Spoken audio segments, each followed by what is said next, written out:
It's about 49.7 million players with disabilities just in the United States. In the EU, it's about 47 million. Right? So adding accessibility to the game makes it playable for 150 million people. I'll give you some tips just for accessibility, some like low-hanging fruit, things that are easy. Hi, I'm Daniel. What's your name? My name is Steve Weitz. I work with Able Gamers. We're a charity based out of the US that promotes game accessibility. So we're trying to ensure that anybody with a disability who wants to be able to play games can play games. How long have you been in the game industry? Oh, I've been in the game industry for a couple of decades, probably. But I've been with Able Gamers about 4 years. Mm-hmm. And would you have some tips for some people that want to develop new games or self-publish or just build something small and test it with friends? Yeah, so that's a little outside of my expertise because I don't develop games myself, but I help others in the game industry with accessibility. So educating on game accessibility, we run trainings in game accessibility. And what is the major takeaway from those trainings? If there are like 3 things that would be important for everyone? Okay, yeah. So the first and probably most important thing is to test your games with players with disabilities. Okay. So reach out to players with disabilities. We can certainly help with that if people want. We get players that contact us, that work with us. There's a saying in the disability community, nothing about us without us, which basically means that if you're creating something for people with disabilities, include people with disabilities. How many games feature accessibility for, let's say, some people groups that cannot play every game? It's increasing. I don't have an exact number offhand. There tends to be more focus on accessibility in larger studios like AAA studios. Sony has its dedicated, research team that focuses on accessibility, as does Ubisoft, as does Electronic Arts, as does Microsoft and Activision, who is now under Microsoft, in the sun. Yeah. So they have more resources, obviously more time, but anybody, including small studios, indie developers, can add accessibility if it's just something that they consider from the start, right? But it would be, from what I understood, it is a benefit to add accessibility support because then you can reach a larger audience. Absolutely, yeah. There's a lot of games don't use this feature. Yeah, and it's not just one feature, right? There's a lot of different features, but you're absolutely right. There is a large market of players with disabilities that if you're not adding accessibility features in, they're not going to buy your game probably.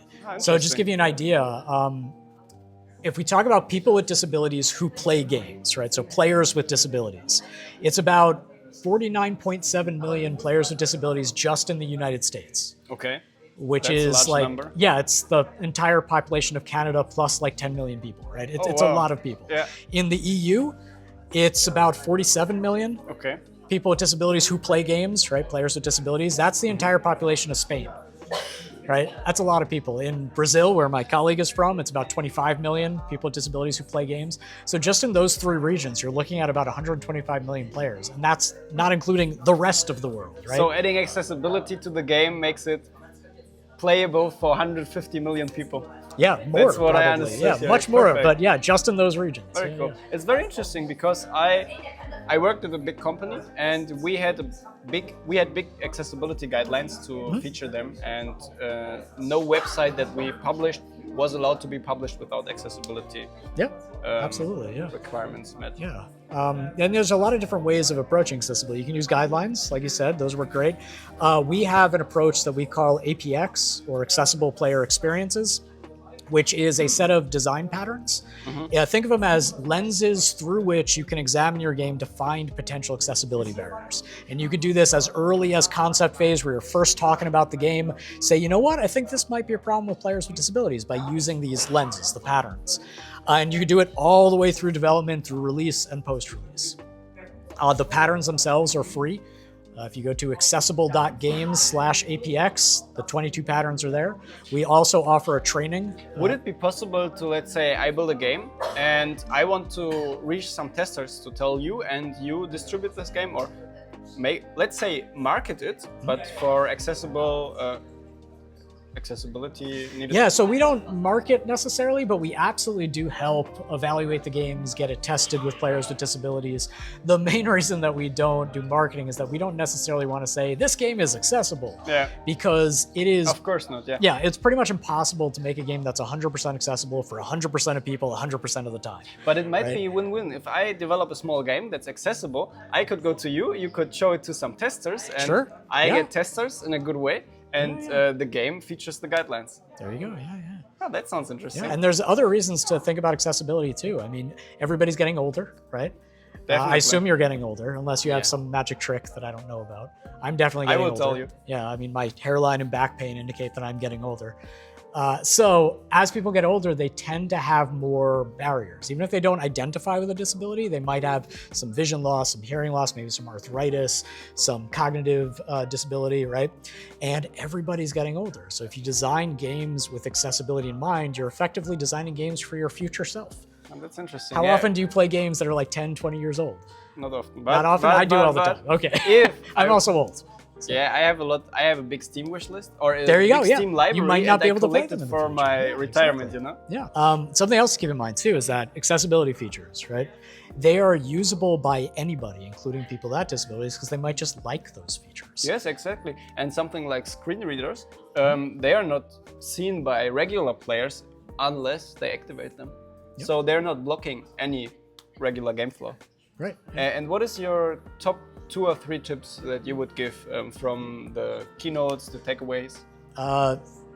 Tips from the keynotes that I've seen, or just tips from accessibility in general? Everything from your experience, because you're working in the game industry. Sure. So I'll give you some tips just for accessibility, some like low-hanging fruit, things that are easy for everybody to do. That would be nice.